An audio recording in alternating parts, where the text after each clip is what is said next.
So I'm going to welcome back Bev, Jason, and Michael. So I'm gonna pause and let the three of you just chat for a second, just to try and get your first comments or thoughts on each other's talk and our panel as well. So who wants to go first? I am always shy, so I will never go first. And so, really, I've got a bunch of questions, but one of the more interesting points that really came across, some really good stuff. I loved it when Melkia told us about being vulnerable, and we have to do that during this time. And Jason, that all has to do with, right, the care that we have to take for people. But imagine this, that you're the leader of the organization, and you're not sure if you don't get this PPP or something else, if the organization's going to survive. It's keeping you up on all night. Is that the time to be authentic and vulnerable and tell people, you know what, we don't know if we're going to survive, but we're hoping so, and we'll know maybe in 4 weeks. Otherwise, we probably have to shutter the doors. What's your thought? Jason, Bev, what do we do there when we know the truth? And it's a truth that would panic our people. And if we're going to be authentic and vulnerable, that means panicking our people. Bev, do you want to take a crack at this first? Right? Oh, no. Oh, okay. No. Not you go, Jason. All right. Here's my take. The way that I talk about and think about work is that work is a relationship for employees. So I think all of our engagement data, everything we measure says that employees experience work more like a relationship than any other thing in their life. And so when you think about it through a relational lens, what I would do is I'd flip that over and think, okay, well, if work's a relationship for the employee, if my parent or my spouse had gotten diagnosed with cancer, would I want them to tell me that they'd had that diagnosis so I could support them, or would I want them to keep it from me and then have my death be sprung on them? And so in my model of leadership, absolutely, I would bring employees into that. Now, how much you share and all the details, I think that depends. But I think there's a lot of stories out there about leaders who have said, listen, we've got to figure this out, and I'm not gonna lie to you because your livelihood's at risk just as much as mine is, as much as the organization is. So I do think there's a way to do that with vulnerability and humility and love and care for your people that keeps them whole, or at least keeps the relationship whole and opens their eyes. So that'd be my take on it. One thing, just to build for a second, on your cancer story. When I got a cancer diagnosis not too long ago, and I was driving home to tell my husband, I said to myself, I'm not going to tell you, go on, meet someone, live your life. I'm going to say, build a shrine to me and pray to it every day. I'm hearing you. Yeah. And it reminds me, the first letter in the alphabet is A, and we say A is for ask. And, I am falling in love again with my own advice as I apply it to myself now in my 70s. And yes. And the word ask, I think I ask indirectly. I think I don't want to put you out of, I don't want to put you out. So my ask is not direct. And I think we all have to learn to ask better and ask for what we want. And, the whole notion of ask is what led me to the idea of the stay interview. And I'm trying to be more specific about the ask in my life. And the B in my book stands for buck. And I think personally, I assume too much buck. It stops with me too often. So I end up micromanaging. So I'm like saying, Beverly, are you applying your advice? to your personal life. That's great. That's really great. I mean, I want to add a thought to that myself, because I really do think that question puts us on a very gray line where we are dealing with, and one of the, as a CEO and a longtime member of Vistage, we had the comment as a CEO roundtable, had the statement of share the insomnia. You have to. If you are a leader of a department, leader of a team, leader of a company, it's not just on you. You want to share that, and I believe in that strongly. At the same time, coming from the consulting world, we had what we call the consultant truth. And the consultant truth was you tell the truth and nothing but the truth. You never lie to a client. You tell the truth and nothing but the truth. But you don't necessarily tell the whole truth, right? You tell the truth and nothing but the truth.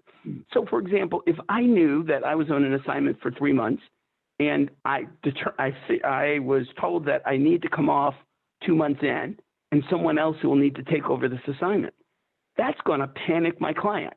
And so I know that I need to have a lot of answers before I share that. So I won't share that until I have the answers that I can give to them. Otherwise, they're going to be panicking for the 2 weeks it takes me to figure out who's coming in, how we're going to skill them up. So I think of that as not a paternalistic view, but more of, I do need to be transparent, but I'm timing when that occurs.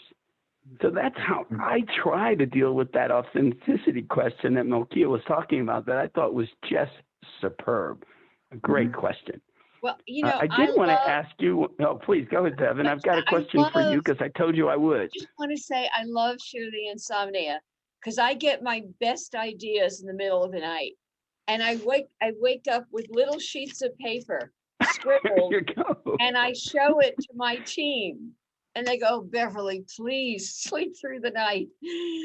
Because, I'm seeing how thick that stack is, Beverly. Oh my gosh, when do you sleep? But I did want to, could you give us a few? I love your jerk behaviors, Beverly. I've not seen that from you before, Bev.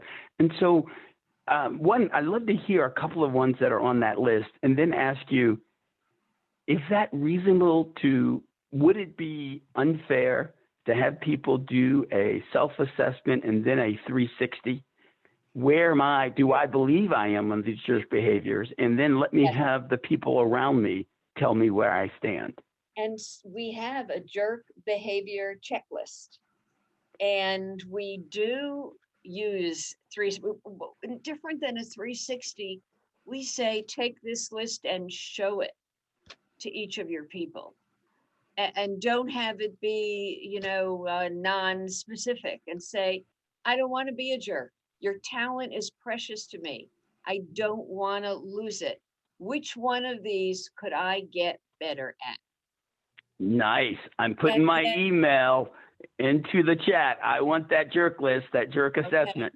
Okay. It's funny that you mentioned this, because one thing I didn't do, Bev, I didn't share your poll results from earlier on. And I want to just do that now, if you don't mind. You asked which cluster most supports inclusion and belonging. And does that surprise you? Is that consistent when you ask that question to others? Does that come out as number one, relationships? Right. No, I mean, when I ask diversity executives, which of those 26 practices, I thought I'd end up with the 5 they all agree on. No one agreed with anyone else. So it taught me that all of that is crucial.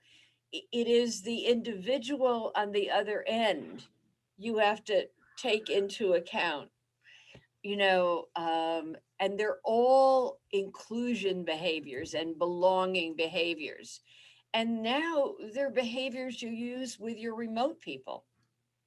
So it's all critical. And go ahead. No, I was going to ask, because the remote piece is really, it's such a different angle, right? And I know, Jason, you've done a lot of research in the last few months of this, and I'm sure Bev and Mike, you have opinions on this. But like what we're talking about, what we need to do, how to do it, I think we're all in agreement. We have to do all this stuff. But doing it when you're literally having to log on and you can't just bump into somebody and interact. You have to be so intentional. You have to, set up a call, with somebody to have that conversation. I think it is different to how we might have done it traditionally in an old office where you can just walk the floor and you'll bump into people and you Right. can have informal chats. What are each of your thoughts on the need to be intentional, and how do you do it? Like, considering the massive amount of work you got to get done, the time that takes to have very intentional, booked in conversations, or is there a different way I'm not even thinking about? Right. Maybe Jason, if you want to start on that one. No, I mean, I think it's, at least my experience is that it is that simple. I mean, there is no, as you, Johnny, like one of my phrases I use a lot is that time is the currency of relationships. And so if you're going to foster relationship with your people, or you want people to foster relationship across the team, it requires time. There's no shortcut around that. What you do with that time, I think, matters a lot. I mean, I think the kinds of conversations you're having, the ways that you're engaging with your team, that has shifted quite a bit, and a lot of it has shifted towards a lot of the conversations I think we've been having today. And I'm sure Michael and Bev probably have some other very specific things, but I think at least what I've been hearing and seeing is that the things that are working are kind of like Jerry, I think, said from Twitter. It's really intentionally bringing more personal into those interactions. You have to set aside the time, and then you have to be extra intentional about letting people reveal more of themselves, making room for that, making room and giving permission for vulnerability. All of that's really important. So I think intention is everything in this, and then making sure you're following that intention with the right approach. Right. And Milkea, the words I wrote down from you in your very first couple of sentences was, managers have to ask, how are you doing? And what I'm hearing from managers, it's, oh, I could ask how you're doing. I don't know where to go next. Mhm. So you'll see, I'll send you all 26 ways to ask, how are you doing? And I think we have to give managers who are not comfortable in a non-technical conversation, we have to give them the words that will open up a conversation and help them know what to say next, because many of them don't. And that is so important. Having been a survivor of the IT world, so I'm I'm in remission at this point. Was in IT for 14 years. We really do need the roadmaps. We really do need. I mean, it doesn't have to be a script, but that would be good too. We'd love to see the script, but giving us the guides to here's how to have the conversation, and then for the more, quite frankly, the more enlightened of us, just giving us just a conversation starter would be enough. Yes. But yeah, I think that's highly valuable, Bev. And I take it in your second edition of the book, you put those conversation starters. Right. Yeah. Oh yeah. Oh yeah. Yeah. Yeah. And when you said you need a script, I thought you said you don't need a script. I thought you said you don't need to strip, and and that's another. I mean, maybe we need maybe we need managers to say, this conversation isn't easy for me. I'm uncomfortable. Love it. And Love it. that could open up. Just say it. So my advice is to strip. No, let's not take that as verbatim advice for everybody, in leadership roles. I like where you're going. So I think, we heard a lot about, the mental pressure, looking after yourself as a leader first, take care of yourself, make sure you show up and you're there, but obviously do share your own reality in the most authentic way. You've got to listen more. You've got to basically really try and, have those conversations, ask people how they are and know what to have next. But like, doesn't this just add to the challenge of a very, very traditional and the years old challenge of a leader, which is how to balance, getting things done, what you might call work, with now perhaps an increased requirement to have so many intentional conversations, set them up, go ask how people are. You know, there's so much to be done, and the leader, her or himself, may have those care issues in their own home and all the other stuff to deal with. May have a sick family member. They're also down and demotivated at times.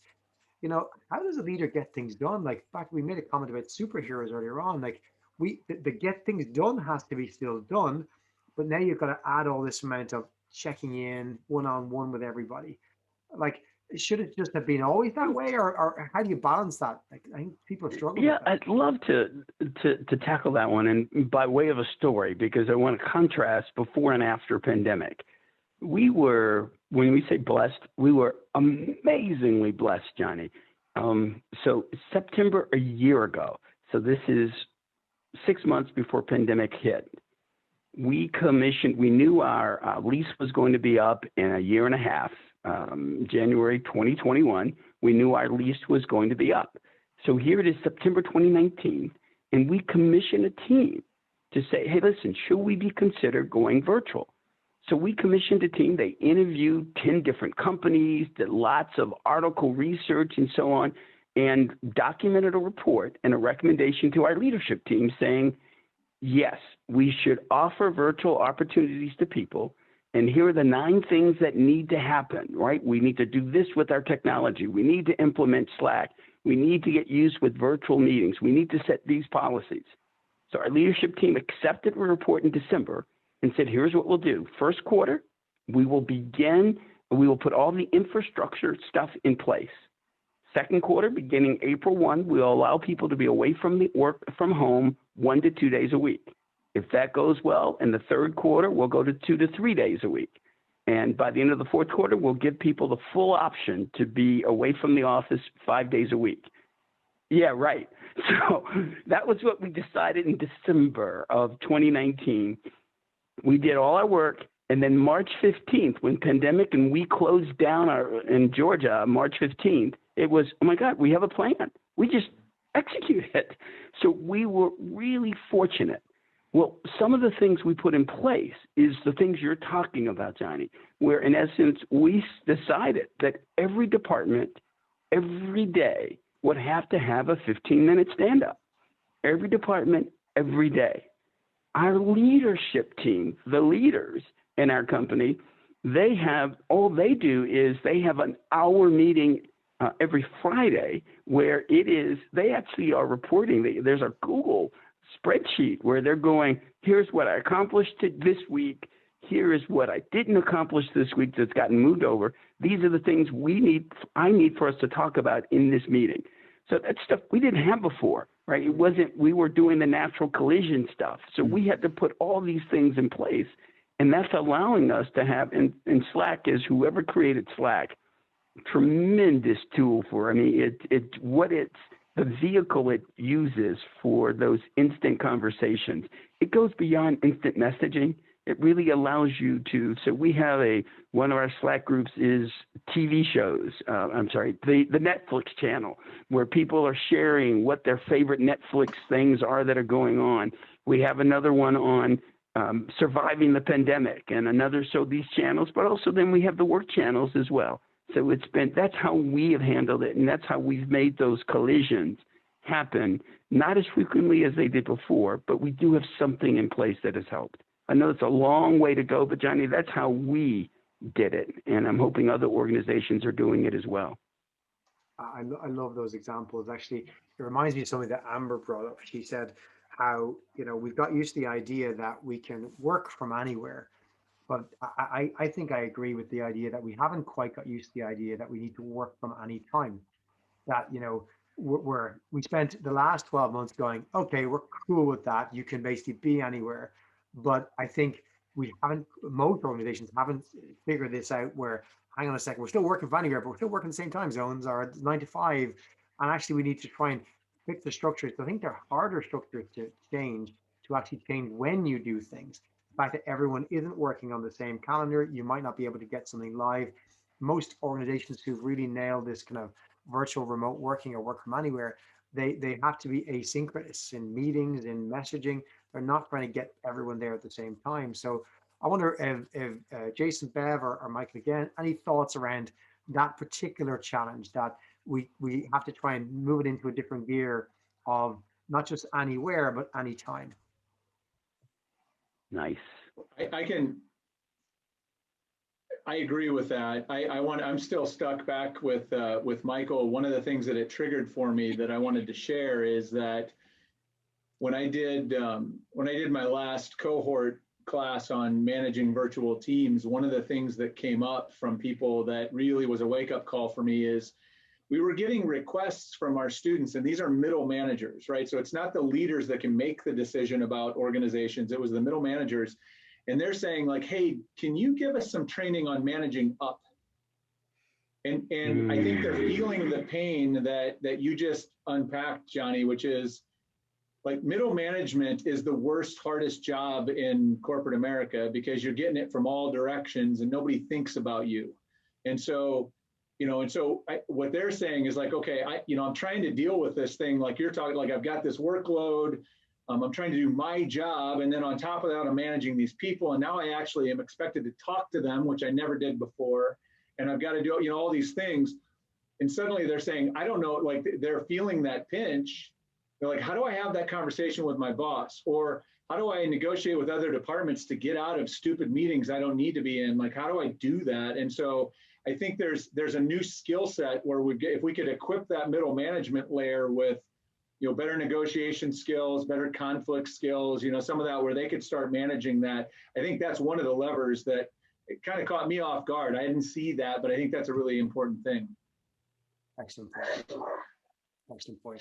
I'm conscious we're already at the end, a couple of minutes to go. So I'm going to quickly close out. We could continue this conversation for ages, but out of respect to our audience, Bev, I might ask you to close with, your closing advice for leaders today, post-pandemic, we're into 2021. From what you've heard today, is there something that jumped out at you to go, hey, that's something that really rings true for me, and that's something I'm going to take away from today and recommend to others? What I'm going to suggest is if we do nothing else, if leaders in our organizations notice, and notice has 3 steps: recognize. And if you just recognize, Johnny likes, that's great. But if you add verbalize, recognize, hey, Johnny, I see you smiling every time you do humma humma. That's great. And if you recognize, verbalize, and mobilize, now that I see you like doing that, here's a great opportunity. And maybe notice, and those 3 steps is the best advice I could give. I love that. I've heard that from you before, and I've used it. Yeah, I know many you times have. since. Right? It's a beauty. I love that, Bev. Thank you, Jason. To you, your last kind of piece that you've taken from today, or that's rung true with you that you want to leave our audience with. Outside of a call for compassion, I really love Michael's message in, educating and teaching people how to understand conflict differently and how to show up for that differently and apply the right solutions to the right situation. We're awash in conflict. And so I think that's incredibly powerful and some really great advice. So I'm going to be taking that away. I think we could all benefit from studying that more. Likewise. And Michael, then I'll leave the final word to you. Your kind of takeaway from what you've heard today, or something you want to leave our audience with. Here we go. And give me the license. I'd love to give all 3. So from Bev, I love that. I hadn't heard that from you before. Recognize, verbalize, mobilize. Immediately jot it down. I love Jason. I did always think of engagement as satisfaction and drive. And you've added to that well-being, which makes all the sense in the world that we have to focus there. And for me, and I'm going to really reiterate what Jason has just said about, please understand that it is good to embrace disagreement. You want to encourage it because disagreement allows you it just means that a better solution hasn't been discovered yet. So it's time to roll up the sleeves. Let's do the work to get to that better solution. So really do embrace disagreement, encourage it, and just understand and build your tools for resolving it. I want to thank you all, Bev, Michael, Jason, as well as our earlier speakers as well on our panel, Jer, Amber, Richard, and Akia. It's been such a pleasure hearing from you, and thank you all for giving your time over the last few hours to listening to our speakers and join us in this conversation.